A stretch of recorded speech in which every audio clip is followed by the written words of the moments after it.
Pride and Prejudice by Jane Austen. Chapter 49.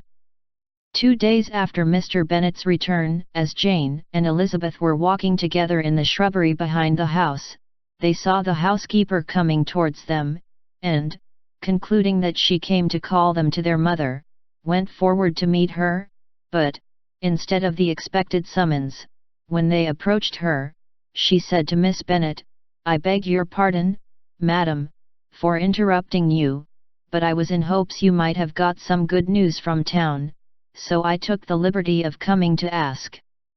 "What do you mean, Hill? We have heard nothing from town." "Dear madam," cried Mrs. Hill, in great astonishment, "don't you know there is an express come for master from Mr. Gardiner? He has been here this half hour, and master has had a letter." Away ran the girls, too eager to get in to have time for speech. They ran through the vestibule into the breakfast room, from thence to the library. Their father was in neither, and they were on the point of seeking him upstairs with their mother, when they were met by the butler, who said, "If you are looking for my master, ma'am, he is walking towards the little copse." Upon this information, they instantly passed through the hall once more, and ran across the lawn after their father, who was deliberately pursuing his way towards a small wood on one side of the paddock. Jane, who was not so light nor so much in the habit of running as Elizabeth, soon lagged behind, while her sister, panting for breath, came up with him, and eagerly cried out, "Oh, Papa, what news, what news? Have you heard from my uncle?" "Yes, I have had a letter from him by express." "Well, and what news does it bring, good or bad?" "What is there of good to be expected?" said he, taking the letter from his pocket. "But perhaps you would like to read it." Elizabeth impatiently caught it from his hand. Jane now came up. "Read it aloud," said their father, "for I hardly know myself what it is about." Grasachich Street, Monday, August 2nd. My dear brother, at last I am able to send you some tidings of my niece, and such as, upon the whole, I hope it will give you satisfaction. Soon after you left me on Saturday, I was fortunate enough to find out in what part of London they were. The particulars I reserve till we meet. It is enough to know they are discovered. I have seen them both. "Then it is as I always hoped," cried Jane, "they are married." Elizabeth, read on. "I have seen them both. They are not married, nor can I find there was any intention of being so, but if you are willing to perform the engagements which I have ventured to make on your side, I hope it will not be long before they are. All that is required of you is, to assure to your daughter, by settlement, her equal share of the £5,000 secured among your children after the decease of yourself and my sister, and, moreover, to enter into an engagement of allowing her, during your life, £100 per annum. These are conditions which, considering everything, I had no hesitation in complying with, as far as I thought myself privileged, for you. I shall send this by express, that no time may be lost in bringing me your answer. You will easily comprehend, from these particulars, that Mr. Wickham's circumstances are not so hopeless as they are generally believed to be. The world has been deceived in that respect, and I am happy to say there will be some little money, even when all his debts are discharged, to settle on my niece, in addition to her own fortune. If, as I conclude will be the case, you send me full powers to act in your name throughout the whole of this business, I will immediately give directions to Haggerston for preparing a proper settlement. There will not be the smallest occasion for your coming to town again, therefore stay quiet at Longbourn, and depend on my diligence and care. Send back your answer as fast as you can, and be careful to write explicitly. We have judged it best that my niece should be married from this house, of which I hope you will approve. She comes to us today. I shall write again as soon as anything more is determined on. Yours, etc. EDW. Gardner. Is it possible? Cried Elizabeth, when she had finished. Can it be possible that he will marry her? Wickham is not so undeserving, then, as we thought him, said her sister. My dear father, I congratulate you. And have you answered the letter? Cried Elizabeth.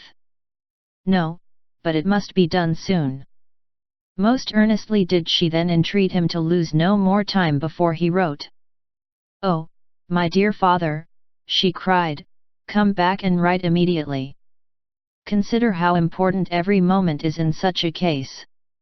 Let me write for you, said Jane, if you dislike the trouble yourself. I dislike it very much, he replied, but it must be done. And so saying, he turned back with them, and walked towards the house. And may I ask, said Elizabeth, but the terms, I suppose, must be complied with. Complied with? I am only ashamed of his asking so little. And they must marry. Yet he is such a man. Yes, yes, they must marry. There is nothing else to be done. But there are two things that I want very much to know.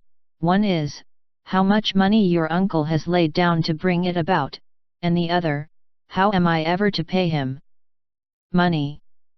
My uncle, cried Jane, what do you mean, sir? I mean, that no man in his senses would marry Lydia on so slight a temptation as 100 a year during my life, and 50 after I am gone. That is very true, said Elizabeth, though it had not occurred to me before. His debts to be discharged, and something still to remain. Oh!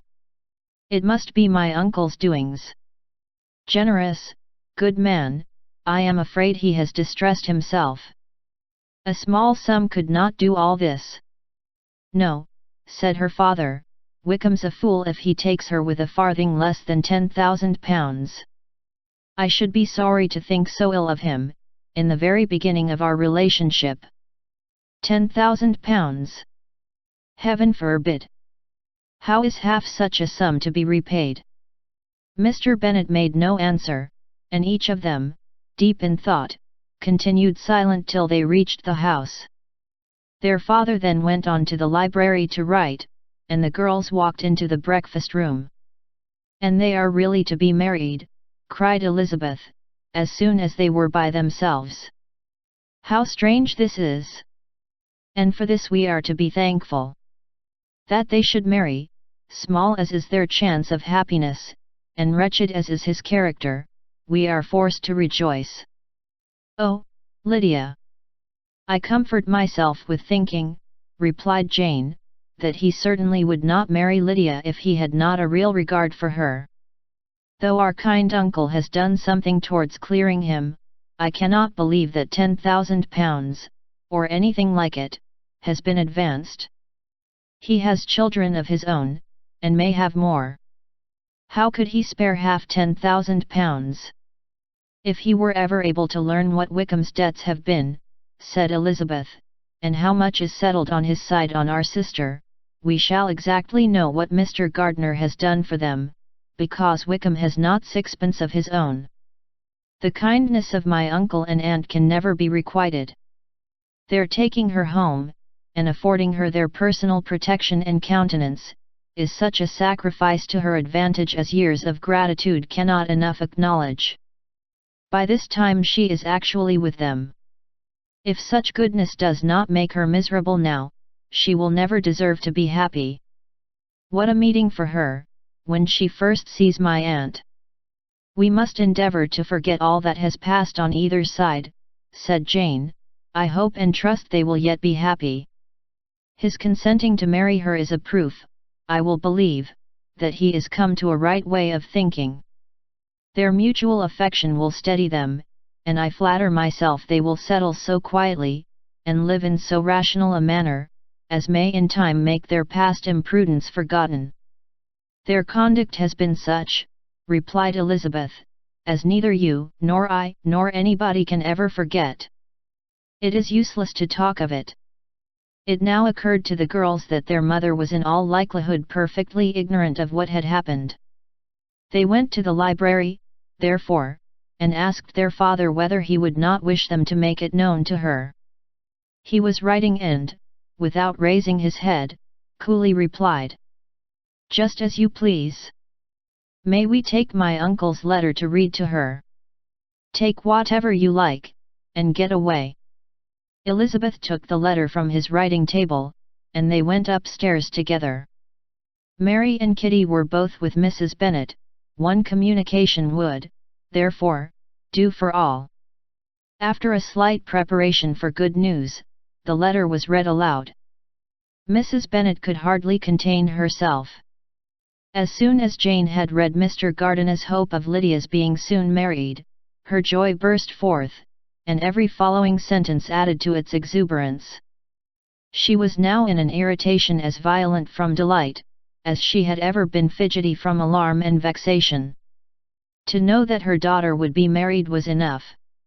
She was disturbed by no fear for her felicity, nor humbled by any remembrance of her misconduct. "My dear, dear Lydia," she cried. "This is delightful indeed. She will be married. I shall see her again. She will be married at 16. My good, kind brother. I knew how it would be. I knew he would manage everything. How I long to see her! And to see dear Wickham too. But the clothes, the wedding clothes. I will write to my sister Gardiner about them directly. Lizzie, my dear, run down to your father, and ask him how much he will give her. Stay, stay, I will go myself. Ring the bell, Kitty, for Hill. I will put on my things in a moment. My dear, dear Lydia. How merry we shall be together when we meet." Her eldest daughter endeavoured to give some relief to the violence of these transports, by leading her thoughts to the obligations which Mr. Gardiner's behaviour laid them all under. "For we must attribute this happy conclusion," she added, "in a great measure to his kindness. We are persuaded that he has pledged himself to assist Mr. Wickham with money."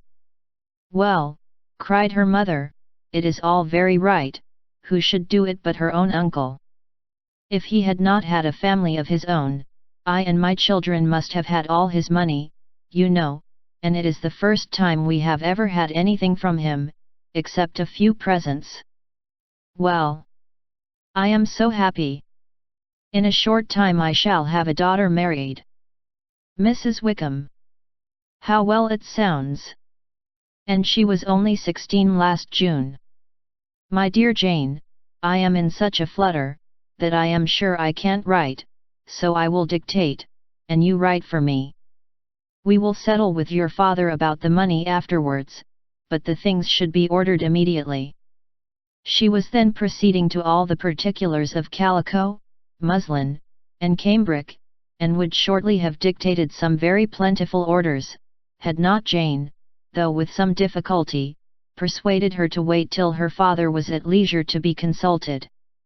One day's delay, she observed, would be of small importance, and her mother was too happy to be quite so obstinate as usual. Other schemes, too, came into her head. "I will go to Meryton," said she, "as soon as I am dressed, and tell the good news to my sister Phillips. And as I come back, I can call on Lady Lucas and Mrs. Long. Kitty, run down and order the carriage. An airing would do me a great deal of good, I am sure. Girls, can I do anything for you in Meryton? Oh! Here comes Hill. My dear Hill, have you heard the good news? Miss Lydia is going to be married, and you shall all have a bowl of punch to make merry at her wedding." Mrs. Hill began instantly to express her joy. Elizabeth received her congratulations amongst the rest, and then, sick of this folly, took refuge in her own room, that she might think with freedom.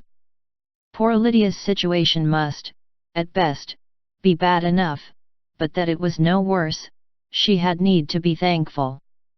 She felt it so, and though, in looking forward, neither rational happiness nor worldly prosperity could be justly expected for her sister. In looking back to what they had feared, only 2 hours ago, she felt all the advantages of what they had gained.